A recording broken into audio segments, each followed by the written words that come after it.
Write the expression for the magnetic moment M due to planar square loop of side L carrying current steady current I दिख रहा होगा in vector form. No magnetic moment small m से बोला है, दिखाओ। ठीक है। वो होता है करंट इनटू एरिया। अगर नंबर ऑफ टर्न्स ना हो तो I इंटू हो तो n इंटू आई। अब वेक्टर फॉर्म में दिखाना है तो आप ऐसे दिखा सकते हैं, पर सडनली आपको याद आएगा अरे ए लेटर क्वेश्चन में गिवन नहीं है तो हम यूज़ नहीं कर सकते। क्या करें?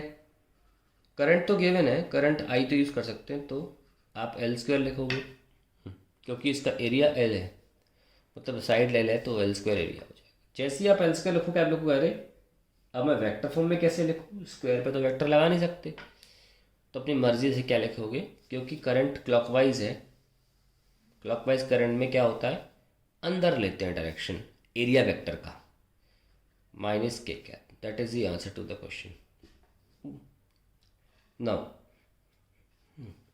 in the given figure this loop is placed in a horizontal plane near a long straight conductor carrying steady current I1। तो इसके पास रख दिया है इन्होंने इस लूप को। एट अ डिस्टेंस L, जितनी साइड लेंथ है उतनी दूरी पर रख दिया। Give reasons to explain that loop will experience a net force but no torque. Write the expression for this force. तो गिव रीजन कि इस पर टॉर्क नहीं लगेगा, पहले वो दे देते हैं।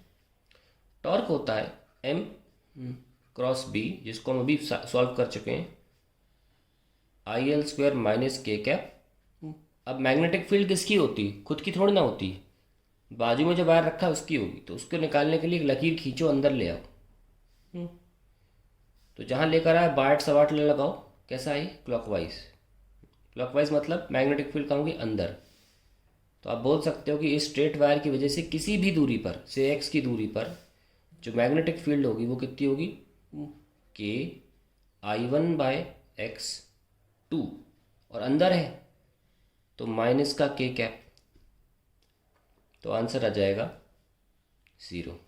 क्योंकि हम क्या कर रहे हैं, क्रॉस प्रोडक्टिव तो कर रहे हैं, माइनस का के cap cross product with minus का के कैप। एम क्रॉस बी है ना, ये तो हिस्सा एम है, इसका क्रॉस प्रोडक्ट एक ऐसे हिस्से से हो रहा है जिसमें भी माइनस के कैप आ रहा है। सेम सेम वाले का क्रॉस प्रोडक्ट होता है तो आंसर 0 आता है ना। तो इसको अंग्रेजी में कैसे लिखें, since loop is in the same plane as that of wire, hence torque is 0 as theta equal to 0 degree between B and M। अभी देखिए क्वेश्चन नंबर पहले में भी हम ये कर चुके हैं, जब भी M और B यानी कि एरिया वेक्टर में और मैग्नेटिक फील्ड में, क्योंकि M का डायरेक्शन तो एरिया वेक्टर से आता है, जब भी एरिया वेक्टर में और मैग्नेटिक फील्ड में एंगल 0 डिग्री या 180 डिग्री होगा, हमारा आंसर 0 ही आता रहेगा। और वो तभी होता है जब कॉइल और वायर एक ही प्लेन में रखें। इतना ही आपको लिखना है। हाँ ध्यान रखें, हमेशा area vector towards the observer होता है, 90 degree to the surface.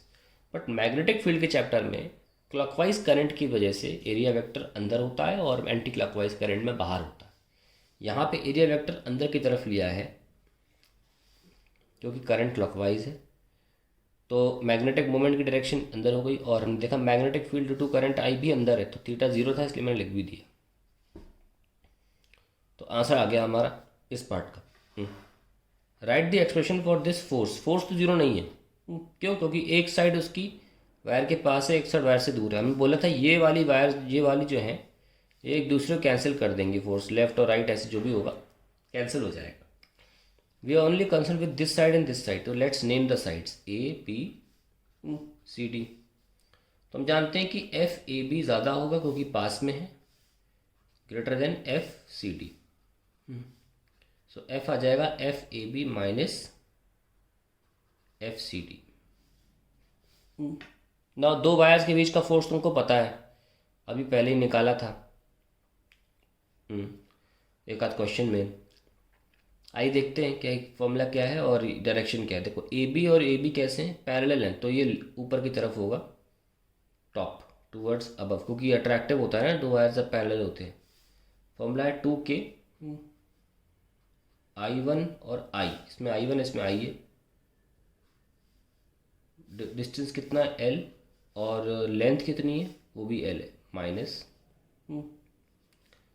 2k I1 I लेना है, सॉरी ध्यान रखें। देखो ये और ये अपोजिट हैं, यानी कि एंटी पैरेलल, ऐसे में फोर्स रिपल्सिव होता है।